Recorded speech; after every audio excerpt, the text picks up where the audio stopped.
Hello everyone, welcome to biochemistry. आज हम cover करने वाले एक नए टॉपिक को जिसका नाम है सिंगल स्ट्रैंड कन्फर्मेशन पॉलीमॉर्फिज्म।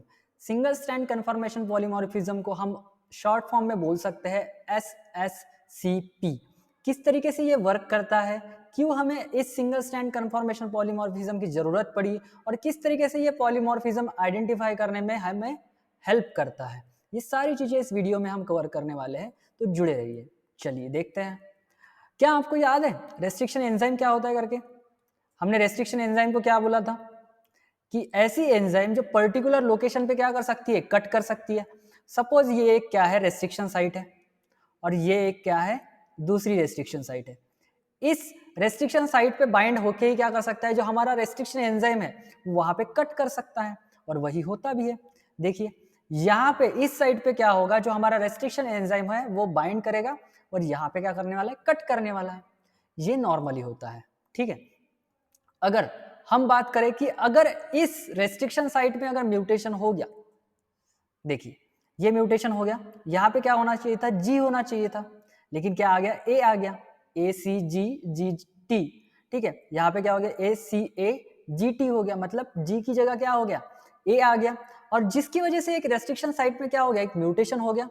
और इस म्यूटेशन की वजह से अब जो रेस्ट्रिक्शन एंजाइम है सिर्फ इस जगह पे बाइंड कर सकता है। इस जगह पे बाइंड करेगा क्या, नहीं, जहां पे म्यूटेशन हुआ है इस जगह पे बाइंड नहीं करने वाला है।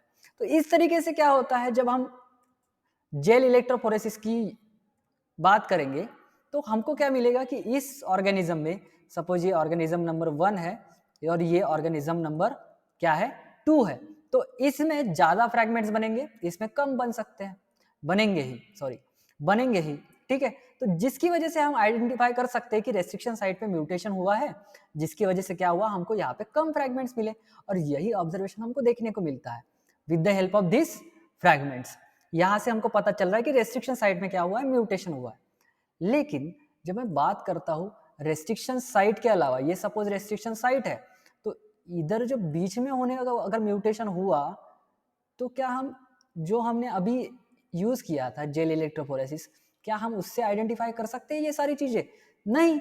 अगर यहाँ पे म्यूटेशन हुआ तो मैं पता ही नहीं कर पाऊंगा कि यहाँ पे म्यूटेशन हुआ है या नहीं हुआ है। सपोज इस रीजन में अभी मैंने रिप्रेजेंट किया है GTTACG, इस जगह पे क्या हुआ है, म्यूटेशन हुआ है, लेकिन मेरे पास कोई ऐसा इंस्ट्रूमेंट ही नहीं है कि मैं यहाँ पे म्यूटेशन हुआ है उसको चेक कर सकूं। मुझे तो पता है रेस्ट्रिक्शन साइड में मैं चेक कर सकता हूँ, क्योंकि रेस्ट्रिक्शन एंजाइम बाइंड नहीं करेगा, जिसकी वजह से जो म्यूटेशन है वो मुझे दिख जाएगा जेल इलेक्ट्रोफोरेसिस के थ्रू। लेकिन जो बीच वाला पोर्शन है, अगर इसमें म्यूटेशन हो गया तो मैं कैसे पता करूंगा? ये हमारे पास पीछे एक सवाल था। ठीक है, दूसरा सवाल ये था कि जब हम पीसीआर रन करते हैं, तो हमको मल्टीपल फ्रैगमेंट्स मिलते हैं। यहाँ पे दिख रहे हैं मल्टीपल फ्रैगमेंट्स। उन मल्टीपल फ्रैगमेंट्स में से सिर्फ हम क्या करेंगे, एक फ्रैगमेंट निकालेंगे, उसका सीक्वेंसिंग करेंगे। अगर वो सिमिलर जीन से है तो, एक स्पेसिफिक जीन से है तो एक फ्रैगमेंट का ही करेंगे ना। जैसे कि मैं अभी यहाँ से क्या करूंगा, इस फ्रैगमेंट का क्या करूंगा, जो सीक्वेंसिंग है वो करूंगा। लेकिन what about this all fragments, ये भी फ्रैगमेंट है, ये भी फ्रैगमेंट है, और अदर जो फ्रैगमेंट्स हैं उनके बारे में क्या, उनके बारे में तो हमने सोचा ही नहीं कि उनको सीक्वेंसिंग कौन करेगा। क्या हमको उनकी सीक्वेंसिंग नहीं करनी चाहिए? क्यों नहीं करनी चाहिए? अगर पॉलीमरेज एंजाइम ने मिस्टेकनली एक दो न्यूक्लियोटाइड यहाँ पे छोड़ दिया, ठीक है, पॉलीमरेज स्लीपेज हो गया, या फिर अदर कोई रीजन हुआ जिसकी वजह से कुछ न्यूक्लियोटाइड इसमें डिलीट हो गए या फिर ऐड हो गए या फिर म्यूटेशन हो गया, तो हम सिर्फ एक ही फ्रैगमेंट की सीक्वेंसिंग कर रहे हैं, इन फ्रैगमेंट्स की तो सीक्वेंसिंग ही नहीं कर रहे, इन फ्रैगमेंट्स की तो हम सीक्वेंस ही नहीं कर रहे। तो कैसे हमें पता चलेगा कि इनमें बराबर पॉलीमराइजेशन हुआ है या नहीं हुआ है? तो हमारे पास दो प्रॉब्लम्स थे। एक ऐसा प्रॉब्लम था कि हमारे पास जो अदर देन रेस्ट्रिक्शन साइट वाला जो म्यूटेशन हो रहा था, इसको हम नहीं पहचान पा रहे थे। इस साइट में जो अगर म्यूटेशन हो गया तो इसको हम नहीं पहचान पा रहे थे। और दूसरा ये था कि हर फ्रैगमेंट को हम सीक्वेंसिंग नहीं कर पा रहे थे। तो यहाँ पे हमारे दो साइंटिस्ट है, सचविगर एंड टेबे करके, इन्होंने 1998 में क्या किया, एक टेक्निक दी है और जिसका नाम है सिंगल स्ट्रैंड कन्फर्मेशन पॉलीमॉर्फिज्म। ये टेक्निक से हम इवन जो न्यूक्लियोटाइड लेवल पे भी अगर म्यूटेशन होता है या फिर उसमें भी अगर पॉलीमॉर्फिज्म हमको देखने को मिलता है, तो वो भी हम इस टेक्निक की वजह से, that is single strand conformation polymorphism, इस टेक्निक की वजह से हम देख सकते हैं। चलिए देखते कैसे।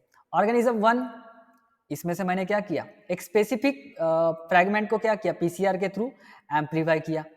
मैंने क्या किया, प्राइमर अटैच किए और स्पेसिफिक जो प्राइमर है वही से मैंने क्या किया, इस डीएनए फ्रैगमेंट को एम्पलीफाई किया। सिमिलरली टू दैट मैंने वही प्राइमर्स यहाँ पे भी अटैच किए इस ऑर्गेनिज्म में भी, और एक स्पेसिफिक डीएनए फ्रैगमेंट को एम्पलीफाई किया। ठीक है, इतना हो गया।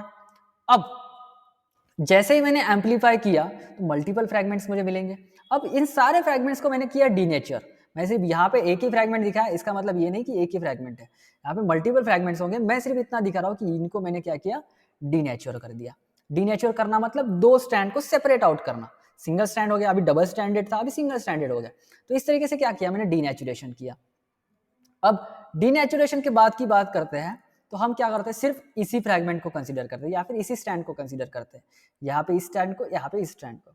ठीक है, अब इसका सीक्वेंस क्या है, ये है। अब मैं क्या करूंगा, अब ये सिंगल स्टैंडर्ड है, डीनेचुरेशन हुआ है, तो ये क्या होगा, ये आपस में ही क्या कर लेगा, बॉन्डिंग कर लेगा, या फिर ये कन्फॉर्मेशन क्या करेगा, चेंज कर लेगा। जैसे कि ये फॉइल कर लेगा, फोल्ड कर लेगा। ठीक है, देखिए इसने किस तरीके से फोल्ड किया, इस तरीके से। अब ये जो ए है वो ये टी के साथ कंबाइन हो सकता है या ये टी के साथ कंबाइन हो सकता है। तो इस तरीके से क्या होगा, सिंगल स्टैंड में क्या हो रहा है, बेस पेयरिंग हो रही है, मतलब यहाँ पे हाइड्रोजन बॉन्ड फॉर्म होकर इसके के साथ क्या कर रहा है, ये पेयर कर रहा है। तो इस तरीके से क्या हुआ, कन्फॉर्मेशन चेंज हुआ। लेकिन वही मैं बात करता हूँ सेम सीक्वेंस के साथ, और बट यहाँ पे क्या हो गया, इतने जो 3 सीक्वेंस है न्यूक्लियोटाइड है, इनमें क्या हो गया, म्यूटेशन हो गया। अब ड्यू टू दैट म्यूटेशन इसके कन्फॉर्मेशन में भी चेंज होगा। देखिए किस तरीके से कन्फॉर्मेशन चेंज कर रहा है, सेम सीक्वेंस है, सिर्फ 3 न्यूक्लियोटाइड चेंज हो गए यहाँ के, जिसकी वजह से क्या हो गया, कन्फॉर्मेशन चेंज हो गया। और इसी तरीके का हमको क्या देखने को मिलता है, डिफरेंट डिफरेंट कन्फॉर्मेशन देखने को मिलता है अगर छोटा सा भी म्यूटेशन होता है तो। अब हम देख सकते हैं, अब कन्फॉर्मेशन चेंज तो हो गया है, इसको एनालाइज कैसे करें, तो इन दोनों फ्रैगमेंट्स को अगर हम जेल इलेक्ट्रोफोरेसिस पे रन करेंगे तो एक फ्रैगमेंट जो पोर्स के थ्रू क्या करने वाला है, मूव करने वाला है, पोर्स के थ्रू ही मूव करने वाला है ये फ्रैगमेंट। ये भी फ्रैगमेंट कैसे करेगा, ये भी फ्रैगमेंट पोर्स के थ्रू ही मूव करने वाला है। तो जो अगर ये इजीली मूव कर सकता है, ये इजीली मूव नहीं कर सकता है। सपोज इस केस में हम बात कर रहे हैं, यहाँ पे क्या कर रहे हैं हम, ये इजीली मूव कर सकता है और ये इजीली मूव नहीं कर सकता है, तो ये स्लोली मूव होने वाला है और ये थोड़ा सा फास्ट जाएगा, ये थोड़ा सा फास्ट मूव होने वाला है। तो due to that gel electrophoresis we can come to know कि this two fragments have different conformation, that means there is a mutation. यहाँ पे क्या हुआ है, यह म्यूटेशन हुआ है, जिसकी वजह से क्या हो रहा है, वो कन्फॉर्मेशनल चेंजेस की वजह से ये कम मूव कर रहा है और ये ज्यादा मूव कर रहा है। तो इस तरीके से एक एनालिसिस होता है जिसके बेसिस पे हमने ये single stand conformation polymorphism use किया जाता है। ठीक है, अब इसके एडवांटेजेस क्या है, एडवांटेजेस ये है कि इसमें म्यूटेशन जो है वो माइन्यूट लेवल पे भी जो म्यूटेशन होता है उसको भी हम पहचान सकते हैं। ये सिंपल है और कॉस्ट इफेक्टिव है, मतलब ज़्यादा एक्सपर्टीज की जरूरत नहीं है। अप्लीकेबल टू ऑल फ्रैगमेंट्स है, मतलब स्मॉल हो या लार्ज हो कोई फर्क नहीं पड़ता। हम क्या करेंगे, सिर्फ सारे फ्रैगमेंट्स के लिए ये सारा का सारा वैसे ही वर्क करेगा। ठीक है, अगर मैं बात करूं डिसएडवांटेजेस की, तो प्राइमर डिजाइनिंग में थोड़ा सा एक डिसएडवांटेज है हमारा, क्योंकि सीक्वेंस को रखो, सीक्वेंस के लिए प्राइमर डिजाइन करो, दैट इज थोड़ा ये कॉम्प्लिकेटेड हो जाता है। लेकिन अगर हम बात करें कि कुछ कुछ म्यूटेशन जो है वो कभी कभी ये पहचानने में सक्षम नहीं रहता है, तो ये कुछ इसके डिसएडवांटेजेस है। ठीक है, तो please like this video and I hope कि आप सब्सक्राइब कर लेंगे, जिससे कि हमको थोड़ा सा मोटिवेशन मिले आगे वीडियोस बनाने के लिए। Thank you very much.